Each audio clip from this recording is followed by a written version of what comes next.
guys, welcome. For this video I'm just going to be writing a little poem while talking to you about this thing here. As you all have noticed by now, I do really like typewriters. I've liked typewriters since 2011 when I was still about 14 years old. I got my very first typewriter when I was, again, 14 from a yard sale. I got it for $1 and it was a early 70s Smith Corona typewriter. I think it was a Galaxy 12. It was either late 60s or early 70s, it's one of the two, but it was a manual typewriter that I got. And I had it for quite a while. And over the years, since 2011, I've owned collectively 40 typewriters, give or take. I've sold quite a few of them. This is my newest one that I've acquired. This one in particular is a Underwood 378. As I explained in one of my first videos about this machine, this one was made by the Olivetti Typewriter Company years after he had acquired the Underwood Typewriter Company, starting in the mid-60s. This is from the late 70s, because this particular model was made between the late 70s and the early 80s. This is very much a student's typewriter. This is what you would have used in high school and college to write your homework paper, your term paper, stuff like that. Very simple machine. I always put 2 pieces of paper into the carriage when I'm typing, because these old Platens, again, this Platen's nowhere near as old as the other ones I've owned, but Platens are just really just rubber rollers, and they harden over time, and if you don't put enough cushion you can damage the type bars and also damage the Platen as well. So I always add 2 when I'm typing. And also, since this is a portable typewriter from this particular era, and very much so like the Royal typewriters, the portable models, before you type you want to unlock your carriage, because it will not move if you don't unlock it. And do forgive me for my typing. I am not a professional typer. I did not do well in typing class. I did not learn through the programs we had to use. I am a finger typer, so bear with me.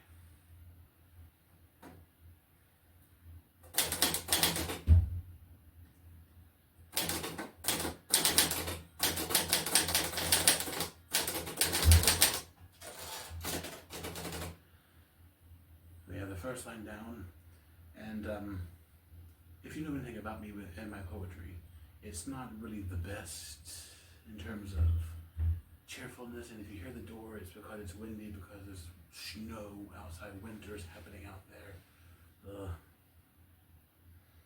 But my poetry is not very cheerful, it's not very lighthearted, it's very dark and depressing. It's very much in the vein of Edgar Allan Poe, one of my favorite American writers. And for my first one, I have put life, what a wonderful thing.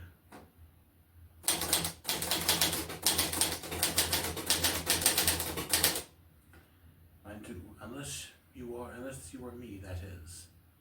Very much so, because I openly have talked about it. I suffer with depression, anxiety, and I use writing as an outlet for my depression, along with making videos as well. But writing is really my very first passion. I've been writing since 8th grade. The very first poem I ever wrote was a middle school English assignment, and it was for National Grilled Cheese Day. So my first poem was about a grilled cheese sandwich. But that sparked an interest in me, because I realized I could write about a lot of things around me, things I see, or just how I'm feeling. And that sparked into more and more poems. And since then, I've said this before, I've published my own book, a book of my poetry. It is not very long, but it is a collection of my poems.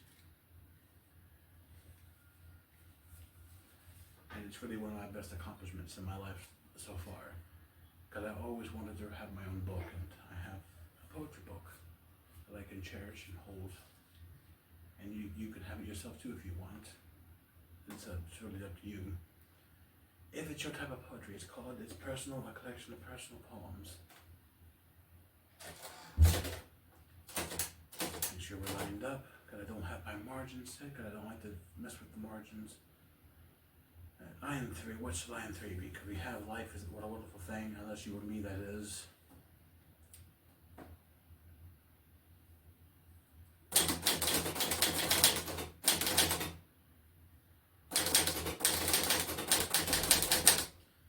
Not cared for by your family. If you watch my storytime series on my channel, You see what I mean, particularly with my grandmother, but my whole family's a bunch of morons.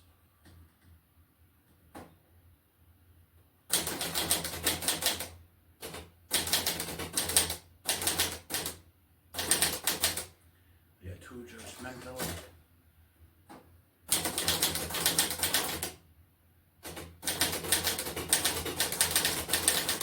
You wanted me to be like them.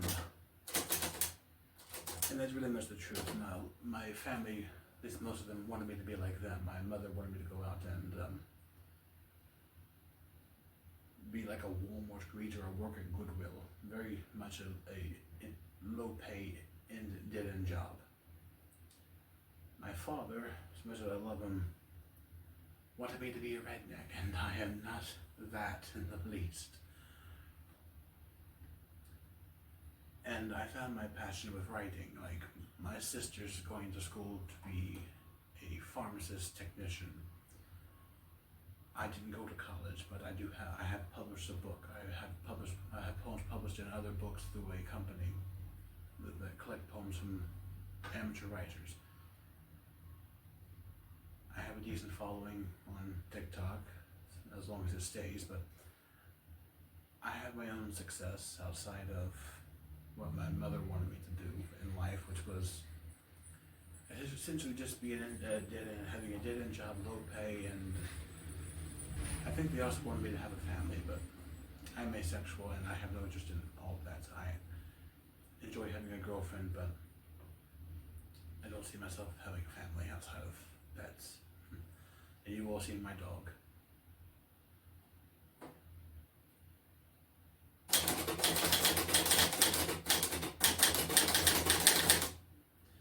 I told them I am not them.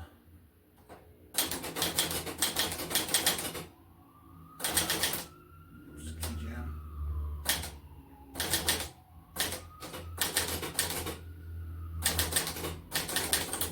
Another key jam, sorry about that.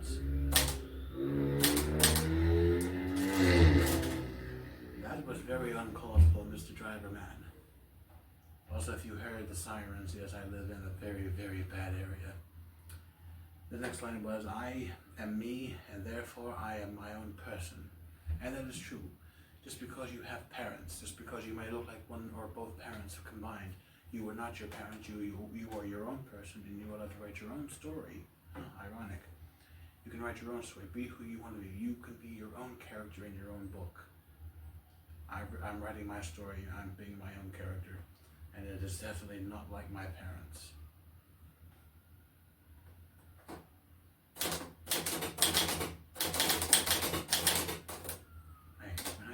I'm sorry.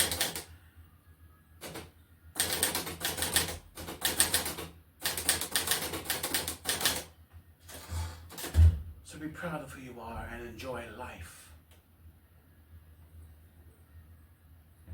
Because that is what we're all doing. We're trying to enjoy life. We have our relationships, we have friendships. We want to enjoy our lives because we only have one. Now, I believe in the paranormal, I believe in ghosts. So, but in the physical sense, we only have one life. And some of us can come back and make other people's lives once or see what's carrying them, and that's what I plan to do. But at the end of the day, we have one life to live. We have to live it the way we want to and have as much fun as we want to. And I think that's well enough for the poem. Life, what a wonderful thing, unless you were me, that is. Not cared for by your family, they are too judgmental. They wanted me to be like them. I told them I am not them. I am me, and therefore I am my own person. So be proud of who you are and live life. Enjoy life. And I hope you all can relate to this in a way. And I'm hoping that everyone else's families are more tolerable of who you are and your personal choices and your lifestyles. I don't enjoy the family that I have per se because of them. I have to rely on writing to feel happy. I have to rely on always making videos to be happy. Now, because I like doing those things, but it makes them less fun to do when I'm doing them just to make sure that I'm not dealing with my family. But I hope you all enjoy this video as much as you possibly can. I hope you enjoyed my poem, because again, I am not a professional writer, I'm not a professional poet. The book I have published is through KDP, Amazon's publishing service you can use. It's free to do. The only money I put into it was ordering my little copy here through the KDP site. That's why it says not for resale cost. This is an author's copy that I had to pay for, which is like $6 since I think, but the publisher is free. If you want a copy of your own like this, you gotta pay that kind of money for it, but you can publish it for free, and it goes on the Amazon website and people can buy it. I've sold a few copies of my book. So even though I'm a published writer and I am a paid writer, I am still very much an amateur writer. I don't have a major publisher looking at me. I don't have an editor. I'm my own editor for this stuff. I'm very much an amateur, and I'm very much happy to stay that way because I think it's much better that way. I don't want to have some big name on my book saying who published it.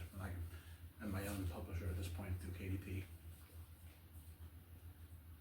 So thank you all for watching, and I hope you all enjoyed my little rant, the little conversation we've had together. This is very much a more personal video because it's me talking to you, like how I would through my storytime video, but this is actually me addressing you. I'm not talking about a story in the past, I'm talking about you when I did some writing. I enjoy talking to you when I did some writing here, and I just thank you all for being here. It's like you're here with me, just talking to us. It's like talking to a friend in my living room, and I like that. So thank you all for watching, and I'll see you next time. Cheers.